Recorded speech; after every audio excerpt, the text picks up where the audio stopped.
Bienvenue à vous, frères et sœurs dans le Seigneur. Merci d'être encore nombreux à ce programme gothique que nous avons mis en place pour l'étude de la parole de Dieu. Alors, aujourd'hui, je vais parler des réformes spirituelles. Et le cas de sous-étude, ça va être les réformes ou le modèle apporté par le roi Ézéchias, le roi de Jérusalem. Alors, l'objet de ces réformes, c'est que c'est pour un nouveau départ. Les réformes sont entreprises pour un nouveau départ, car ici, le peuple de Dieu avait péché et la présence de Dieu, qui s'appelle aussi Kabod, ou la gloire de Dieu, avait quitté Israël. Et dans ce message, je ne voudrais pas que nous puissions rester figés ou fixés seulement, ou avoir une fixation sur Jérusalem. Voyons les réformes Israël comme étant vous-même, comme étant votre foyer, comme étant votre entreprise, comme étant votre business, qui a besoin des réformes. Nous avons besoin des réformes, même personnellement, collectivement, dans la famille. Nous avons besoin des réformes. Peut-être que vous aussi, comme Israël, vous avez péché et la gloire de Dieu, sa présence, Kabod, a aussi quitté votre maison. Alléluia. Et le texte de base que nous allons étudier aujourd'hui, c'est 2 Chroniques, chapitre 29, du verset 1er au verset 9. La Bible dit ceci, je lis. Ézéchias devint roi à l'âge de 25 ans et il régna 29 ans à Jérusalem. Sa mère s'appelait Abijah, fille de Zacharie. Il fit ce qui est droit aux yeux de l'Éternel, entièrement comme avait fait David son père. La première année de son règne, au premier mois, il ouvrit les portes de la maison de l'Éternel et il les répara. Il fit venir les sacrificateurs et les Lévites qu'il assembla dans la place orientale. Il leur dit, écoutez-moi, Lévites, maintenant sanctifiez-vous, sanctifiez la maison de l'Éternel.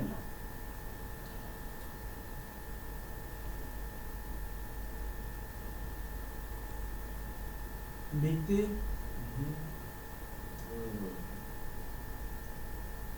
le Dieu de l'Éternel, le Dieu de vos pères, et mettez hors ce qui est impur du sanctuaire, car nos pères ont péché, ils ont fait ce qui est mal aux yeux de l'Éternel, notre Dieu.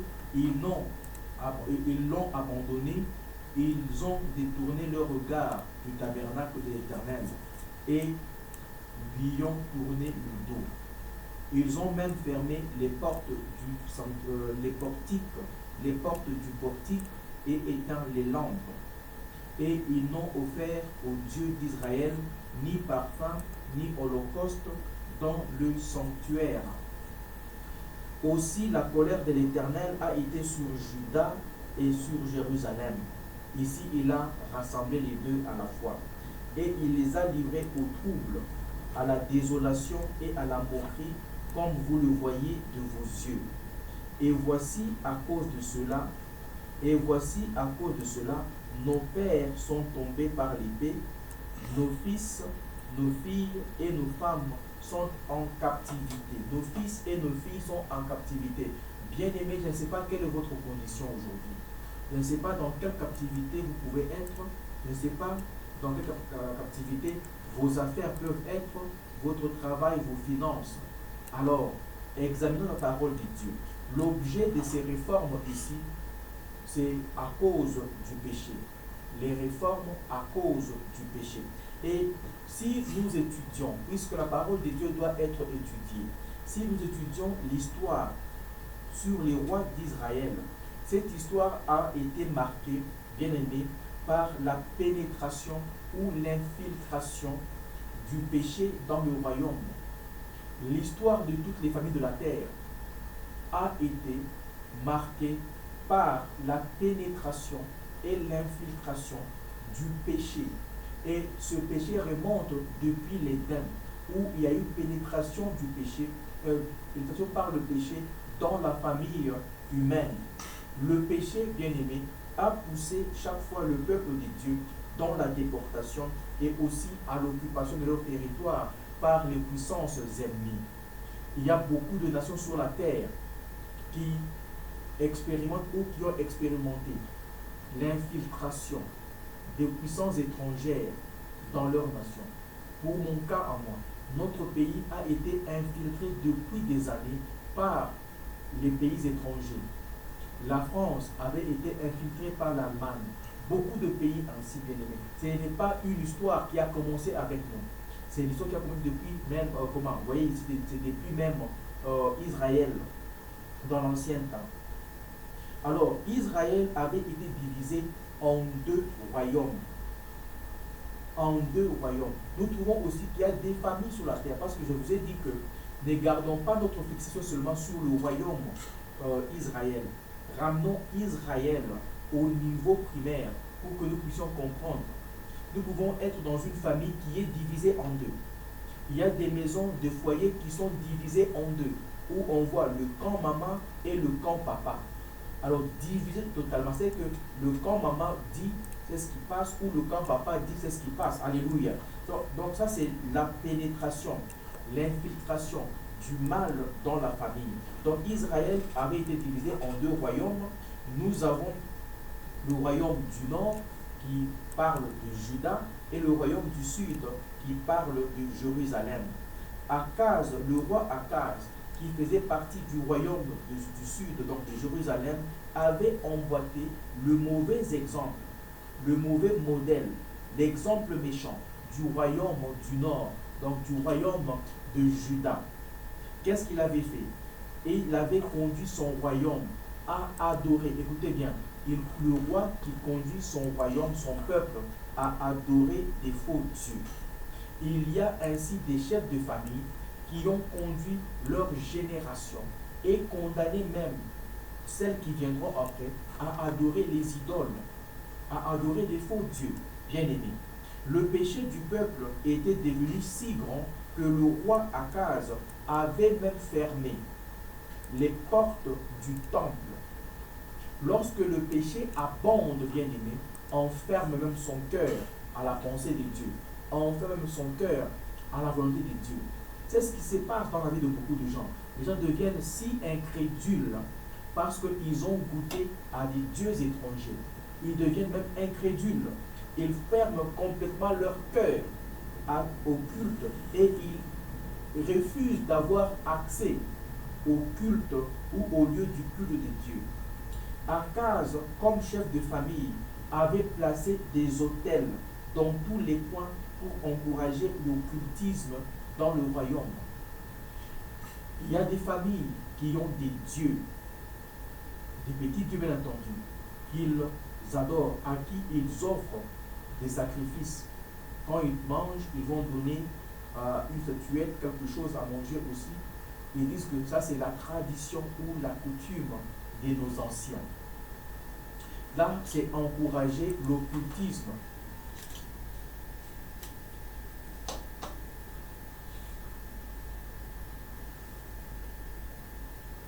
Il y a des familles qui encouragent l'occultisme parce que les grands-parents avaient institué ce système-là ou ce modèle-là dans la famille. Mais bien aimé, vous savez que mon message se focalise surtout sur la rédemption. Le but de ces enseignements, c'est de pouvoir encourager la rédemption, c'est pouvoir conduire le peuple vers la rédemption, montrer au peuple le salut d'où il vient. J'encourage la rédemption et je souhaite que tout homme, que chaque famille de la terre soit sauvée pour échapper à la damnation éternelle. Alors, pour ces vidéos, aimez la vidéo, partagez la vidéo, surtout abonnez-vous et faites abonner aussi les autres. C'est ainsi que nous allons amener ce message à atteindre les coins et les recoins du monde et que mon Dieu vous bénisse. Alors, retournons un peu sur l'étude que nous faisons sur Ézéchias le roi. Lorsque Ézéchias devint roi, Il est devenu roi à l'âge de 25 ans. Bien-aimés, ne regardez pas votre âge. À 25 ans, Ézéchias était roi. David, son père, à 17 ans, il avait été roi. Il a travaillé pendant 30 ans jusqu'à arriver à Jérusalem pour instaurer la capitale. Alors, lorsqu'il arrive au règne, lorsqu'il devient roi, il avait une seule mission. Écoutez bien aimé, lorsque vous montez en puissance, lorsque vous désirez monter en puissance, sachez pourquoi vous le voulez. Est-ce c'est pour juste être honoré ou vous avez une mission? L'accès à aux postes de responsabilité doit venir aussi avec des missions, avec la responsabilité. Ézéchias avait une tâche énorme devant lui. Il était conscient de l'état spirituel de son royaume, de ce que son père avait fait. Alors, lorsqu'il devient roi, en remplacement de son père, il avait une mission. Il avait une tâche énorme devant lui. C'était soit la possibilité de maintenir le statut spirituel que son père avait institué dans le royaume, ou soit faire quelque chose à propos du désordre spirituel dans son royaume, pour ainsi permettre à Dieu de reprendre sa place dans le royaume, c'est-à-dire Ézéchias pouvait se disposer pour que Dieu l'utilise pour nettoyer le royaume et laisser les portes du temple ouvertes. Bien-aimés, vous avez une responsabilité dans votre famille. Je ne sais pas quel âge vous avez, 25 ans, moins de 25 ans, mais à n'importe quel âge que vous avez, ou que vous êtes, l'âge que vous avez une responsabilité. Et quelle est votre responsabilité?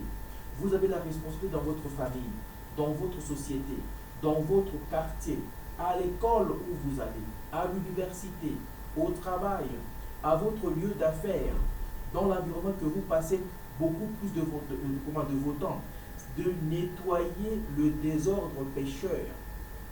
Vous avez la responsabilité de nettoyer le désordre pécheur, de briser ou de bannir les autels élevés par ceux-là qui vous ont précédé et de restaurer le plan divin dans votre famille. Vous avez la responsabilité de restaurer le plan divin dans votre famille, dans votre quartier. Ne dites pas que les démons du quartier vont m'attaquer. Effectivement, il faut qu'ils vous attaquent parce que vous devez sanctifier le milieu où vous êtes. Ézéchias a appelé les Lévites pour leur dire, sanctifiez-vous et sanctifiez aussi la maison du Seigneur. Sanctifiez le temple. C'est pour que vous puissiez mener une vie paisible. La sanctification, bien aimée, c'est pour que nous puissions mener une vie paisible dans notre environnement. Le lieu peut être mystique, le lieu peut être ce qu'il est, mais nous avons la responsabilité de le sanctifier. Vous sanctifiez votre maison, sanctifiez votre chambre à coucher. Si vous avez aménagé dans une nouvelle maison, vous avez la responsabilité de sanctifier cette maison-là. Et c'est un travail continuel de tous les jours. Alléluia. Un travail de tous les jours. Et de briser, de bannir les autels. Et de restaurer le climat de paix. Et de permettre à ce que le climat de prière à cogner, ou soit vous avez aussi la responsabilité de continuer avec ou dans le temps spirituel que vous avez trouvé vos pères, que vous avez hérité de vos pères, et contempler par après le déclin des structures. Le foyer est une structure. Si vous ne restaurez pas les fondements, vous allez vivre le déclin des structures. Si nous avons aujourd'hui beaucoup d'écoutes, beaucoup de vagabonds, des sans-abri, c'est parce que beaucoup d'hommes ont laissé un désordre spirituel régner dans leur famille, régner dans leur milieu. Ou quelqu'un dira, j'ai trouvé ça. Oui, Ézéchias aussi a trouvé que son père avait instauré les autels des dieux étrangers à tous les coins. Imaginez-vous que votre avenue, vous trouvez un hôtel dédié à un dieu étranger à gauche l'autre à droite, perpendiculaire, par-ci par-là. Donc, c'est partout où vous tournez, vous trouvez des autels, des dieux étrangers. Donc, vous avez soit la responsabilité de détruire cela ou de continuer et de constater le déclin. Le déclin de vos affaires, le déclin de vos finances, le déclin de votre foyer, le déclin. Imaginez-vous que vos enfants soient pris en otage ou qu'ils déclinent. Ah, alléluia, bien-aimé. Vous allez trouver que vous allez manquer la paix dans votre foyer. Vous allez manquer la paix dans tout ce que vous faites. À vous le choix. Vous avez le choix de choisir. À vous le choix. Vous avez le choix de choisir. Soit d'accuser, de vous larmoyer sur votre sort parce que vous ne faites rien, ou de pouvoir changer le paradigme. Imaginons un seul instant que vous êtes écolier, puisque mon message s'adresse aussi aux écoliers, aux élèves, école primaire, école secondaire ou étudiants, dans un collège ou dans les universités. Vous êtes un fonctionnaire public, un professeur d'université, vous êtes un administrateur, et que vous introduisez la culture de prière dans votre environnement. Imaginons un seul instant, vous introduisez le climat de prière. Je vous assure que vous allez expérimenter beaucoup de bonnes choses et vous allez aussi arrêter l'accomplissement des faux desseins ou des mauvais desseins à se produire. Quand Ézéchias est devenu roi, il était à la fois roi et aussi sacrificateur. Il était roi et il était aussi sacrificateur. Dans tout homme, la femme y compris, il y a la royauté et il y a la sacrificature. En moi, il y a la royauté et il y a aussi la sacrificature. Et on a besoin que les deux fonctions marchent ensemble pour le bon fonctionnement ou le bon équilibre de la société. Ça, c'est très important. Dans chaque homme ou dans tout homme, il y a une partie de la sacrificature et une partie de la royauté. Dans un foyer, on doit trouver un roi et on doit trouver aussi un sacrificateur. Dans une famille, on doit trouver un roi et on doit trouver un sacrificateur. La femme, l'homme et la femme doivent jouer ce rôle. Dans un foyer, l'homme et la femme, l'un doit être roi et l'autre doit être sacrificateur. Alléluia, c'est comme ça. L'autorité politique, l'autorité militaire ou administrative doit collaborer avec le pouvoir religieux pour le bon fonctionnement de la communauté. Là où on voit le roi, on doit aussi voir le prophète. Dans l'ancien temps, c'était comme ça. Il y avait le roi et il y avait le prophète. Le roi consultait le prophète pour la direction spirituelle des affaires de son royaume ou de son pays. C'est comme ça que nous devons fonctionner. On doit avoir ne fût-ce une autorité spirituelle de référence à qui on doit consulter pour nous donner un peu la parole de Dieu, la direction à suivre. Et cela vient, Dieu peut nous parler dans les rêves, on ne sait pas élucider, on peut se référer à quelqu'un qui a un don, l'interprétation de rêve, et prendre l'interprétation de ce rêve-là et pouvoir l'aligner ou faire des réformes spirituelles, bien aimées. Réformes. Si les choses ne marchent pas dans votre vie, rétractez-vous pour faire des réformes. Alléluia. Ézéchias avait donc 5 importantes œuvres que chaque homme doit savoir.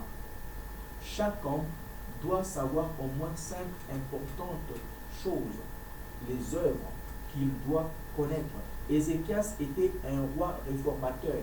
En tant que chef de famille, vous devez être en alerte pour examiner la condition spirituelle de votre maison et apporter des réformes. De vous dire, une fois par semaine, nous prions en famille, ou 2 fois, ou nous lisons la parole de Dieu avant de dormir. On doit être capable, bien aimé, de pouvoir apporter ces réformes-là. Et parmi les premières actions d'Ézéchias, et lorsque vous prenez des postes de responsabilité, vous devez venir avec un cahier de charge. Savoir que dès que je passe à telle fonction, voici ce que je peux faire. Et Ézéchias, parmi ses premières actions, dans la première année et au premier mois, il a procédé à l'ouverture ou à la réouverture des portes du portique, des portes du temple et leur réparation. Il a autorisé l'ouverture du temple et la réparation des portes. Alléluia. Alors, lorsque parmi les actions, la première action c'était d'ouvrir les portes du temple et de nettoyer le temple. Le temple, c'est la maison de Dieu. En tant que réformateur, en tant que chef de famille, ce que vous devez faire, c'est de nettoyer votre maison spirituellement. Nettoyer votre maison spirituellement. Nettoyer votre famille spirituellement. La mission du roi, la mission du chef, c'est de mettre de l'ordre. C'est de mettre en ordre son royaume. De mettre en ordre sa maison. De mettre en ordre ses affaires. Si on ne fait pas l'introspection, si on ne fait pas des réformes dans sa maison, on va fermer le business, on va divorcer, on va perdre les enfants, on va voir les enfants être pris en déportation par les puissances ténébreuses. Imaginez-vous que votre femme soit prise en déportation par un esprit de maladie. Les maladies à gauche, à droite. Vos enfants deviennent têtus, impolis, irrespectueux. Si vous ne faites pas des réformes, vous allez regretter, vous allez assister au déclin des structures. Au déclin des structures. Alors, la maison bien-aimée, c'est que nous devons savoir que la maison ou la famille est sacrée. La maison est un sanctuaire pour lequel on doit veiller rigoureusement.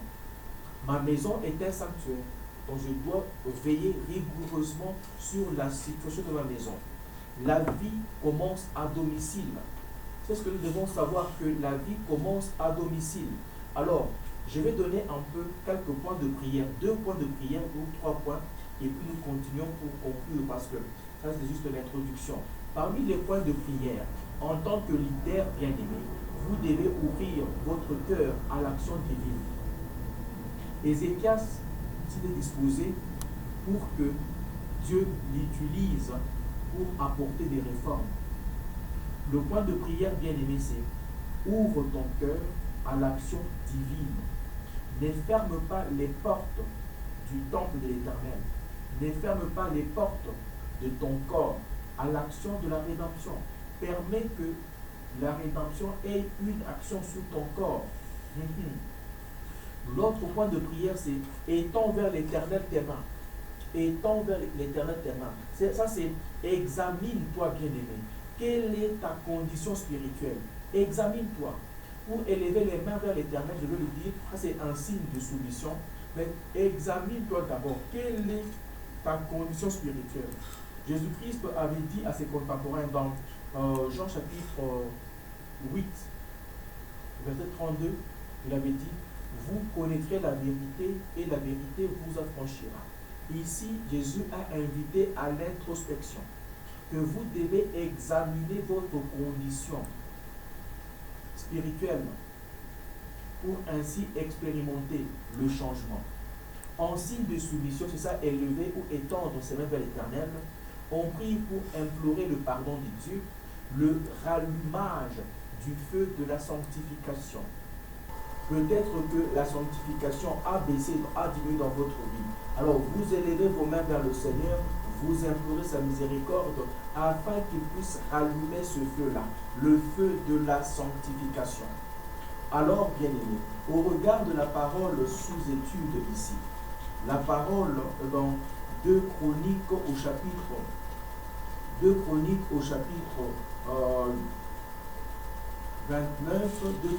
au chapitre 29, verset 1 à 9, qu'est-ce que nous avons appris? Au regard de la parole de Dieu, quelle est la condition spirituelle du royaume du Sud? Si nous pouvons aussi inclure le royaume du nord de Juda.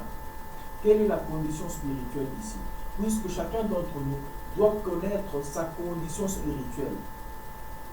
La condition spirituelle inclut aussi ton attitude de chaque jour et de tous les jours. Au temps du règne du roi Akaz, le peuple était pécheur. Ça, c'est la condition spirituelle. Au temps du règne du roi Akaz, le peuple juif était pécheur. Il était plongé dans le péché. Pourquoi? Car le roi lui-même encourageait l'idolâtrie. Le chef de famille ne doit pas encourager l'idolâtrie, ne doit pas encourager la bêtise en tant que parent. On n'a pas à encourager la bêtise dans la famille, dans le foyer. En tant que père, on doit veiller réellement et rigoureusement sur la vie spirituelle de sa maison. Dans la maison, on ne doit pas avoir deux courants. Dans la maison, on ne doit pas avoir deux courants, je le répète. On voit les parents qui sont serviteurs de Dieu, les parents qui sont chrétiens, mais les enfants qui sont déphasés, qui sont désintéressés même de la chose de Dieu. Les enfants qui suivent la musique mondaine et qui dansent, mais les parents qui sont dans la chose de Dieu. Non, c'est une maison divisée. Nous devons, en tant que parents, prier, parce que je sais aussi que les enfants sont aussi d'autres êtres à part qu'il faut conduire à l'Éternel, parce que souvenez-vous que je le dirai encore ici, que il y en a qui sont chargés d'enseigner la parole de Dieu et de conduire les autres à la parole de Dieu. Alléluia. So, le roi Akaz avait fermé les portes des temples. Il avait fermé les portes du portique. Il avait fermé les portes du temple. Il n'a pas aimé le culte de Dieu. Il n'a pas aimé le culte de Dieu. Il a minimisé le culte de Dieu. Il a revalorisé ou il a valorisé l'adoration des idoles. C'est comme aujourd'hui les gens vous diront que le Dieu que vous adorez, Jésus, est blanc. Mieux vaut que je parle à mes ancêtres. Écoutez, ça c'est... Les gens éprouvent ce désir-là. Ils défendent même cette théorie-là. Alors, le roi Akaz ici, en érigeant les autels dédiés aux faux dieux, il a minimisé, en anglais on dit despised. He has despised the true God and the worship of the true God. Il a minimisé l'adoration du vrai Dieu pour se tourner vers les idoles. Akaz, le père d'Ézéchias, était un roi méchant. Il était un roi méchant. Et Ézéchias, lorsqu'il est arrivé aussi en fonction comme roi, n'a pas suivi les voies établies par son père. Ézéchias n'a pas suivi les voies établies par son père. Mais bien aimé dans le Seigneur, Ézéchias, quant à lui, il s'était détourné. Il s'était détourné du mal. La Bible dit, il a fait tout ce qui était juste. Il fit ce qui est droit aux yeux de l'Éternel, entièrement comme avait fait David son père. Entièrement. Il a fait ce qui était droit. Mais bien aimé dans le Seigneur, il est très probable qu'Abijah, la mère d'Ézéchias, ait appris à son enfant, à son fils, les voies de l'Éternel et comment vivre une vie de piété et une vie de prière, mais dans un environnement truffé et plein d'idoles. Vous pouvez naître dans une famille dysfonctionnelle, dans une famille fétichiste, dans une famille qui a pratiqué l'occultisme, mais vous n'êtes pas obligé aujourd'hui, au regard de la parole de Dieu, parce qu'il y a des exemples dans la Bible, de suivre ce que vos parents avaient fait. Vous devez apprendre aussi à vous démarquer. Ne dites pas que je suis ce que je suis, puisqu'il y a un adage qui dit le tigre n'engendre qu'un tigre. Non. Ici, nous avons vu un tigre qui a engendré, je dirais, qui a engendré un agneau. Un roi méchant qui a engendré un fils bon et correct, qui après lui a fait toutes les choses dans la droiture, selon les instructions du Seigneur, de l'Éternel lui-même. Abijah était une femme sage, qui n'a pas détourné son enfant des voies de l'Éternel. Nous avons besoin des femmes comme Abijah, qui enseignent à la génération les voies de l'Éternel, même si les hommes font du mal, mais elles prennent cette charge-là. Ça, c'est la partie qui doit aujourd'hui nous raviver, oh bien-aimés, la partie de la piété. Et le troisième point de prière, c'est de s'éloigner de l'iniquité. De s'éloigner de l'iniquité.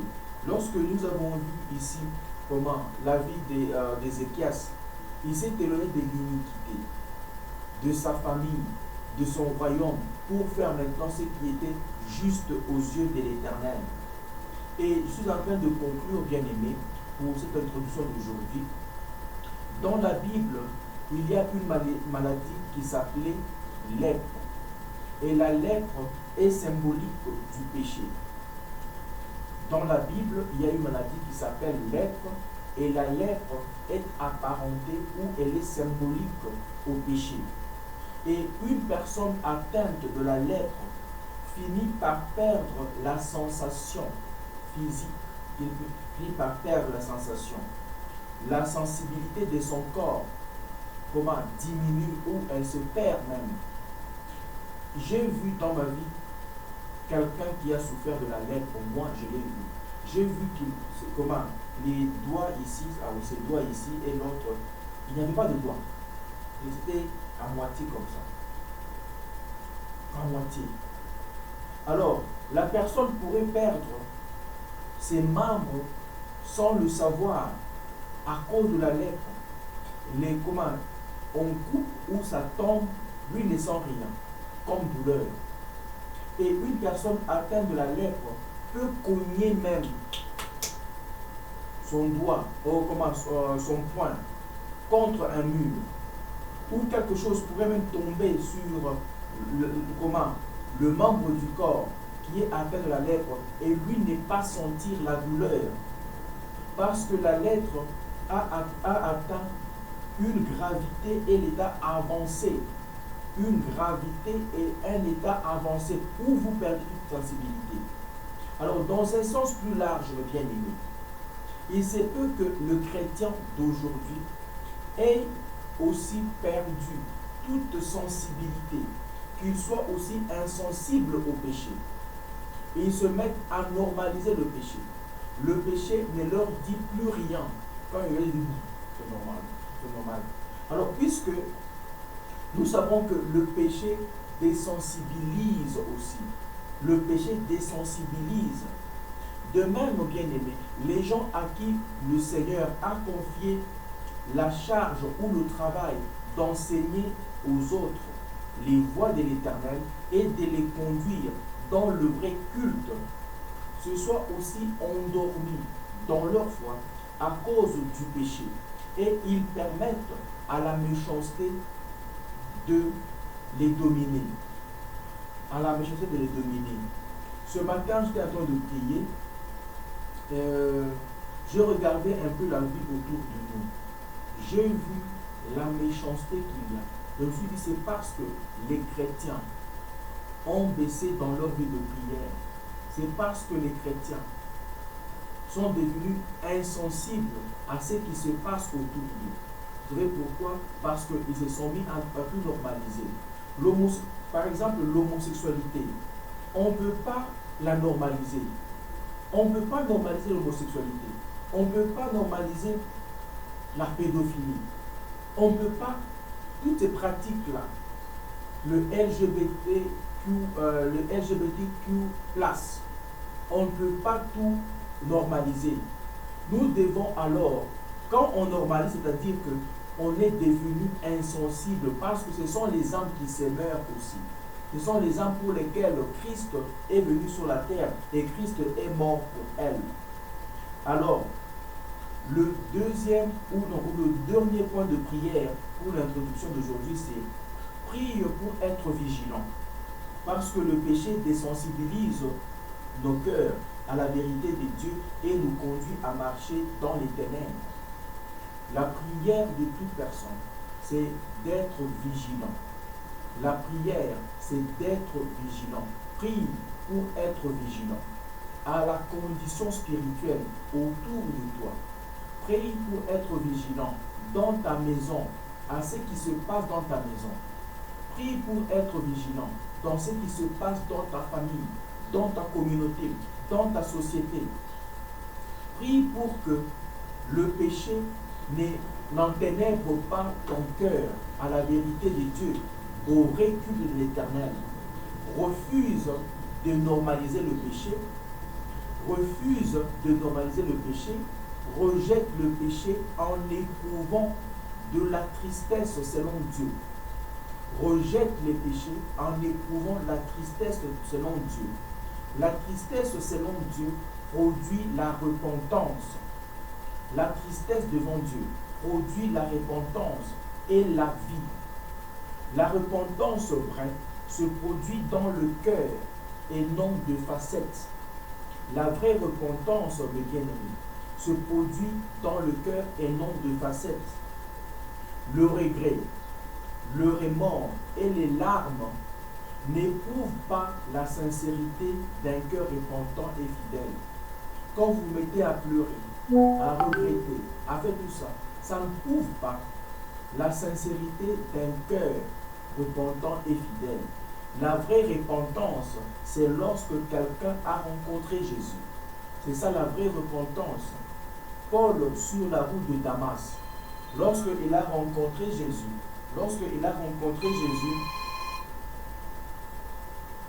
alors, can I call you in 2 minutes? Yeah, call me maybe after 2 minutes. Yeah, call me after 2 minutes. Yeah. La vraie repentance, c'est lorsqu'on a rencontré Jésus sur son chemin. L'apôtre Paul a rencontré Jésus sur le chemin de Damas et cette rencontre a produit en lui ce que nous appelons Naham ou métanoïa, la transformation de l'homme intérieur. Puisque c'est juste l'introduction, mes bien-aimés, je vous donne rendez-vous à la vidéo qui suit. Est-ce que nous pouvons prier ensemble? Tendre Père, c'est au nom de Jésus que je viens avec mon frère et avec ma soeur, avec sa maison, sa famille, ses affaires devant toi. Seigneur, donne-nous un cœur sensible à la repentance, un cœur sensible au changement, un cœur sensible à ce qui se passe autour de nous. Nous avons besoin de faire des réformes. Et les véritables réformes viennent lorsque nous avons rencontré le Christ. Que le nom de Jésus soit avec nous, que la paix du Christ demeure en nous, maintenant et à jamais, dans les siècles des siècles. Amen. Bien-aimés, n'oubliez pas d'aimer la vidéo. N'oubliez pas de souscrire. N'oubliez pas de partager et de faire abonner les autres. Que Dieu vous bénisse. À très bientôt. Go Deep, enseignement et évangélisation.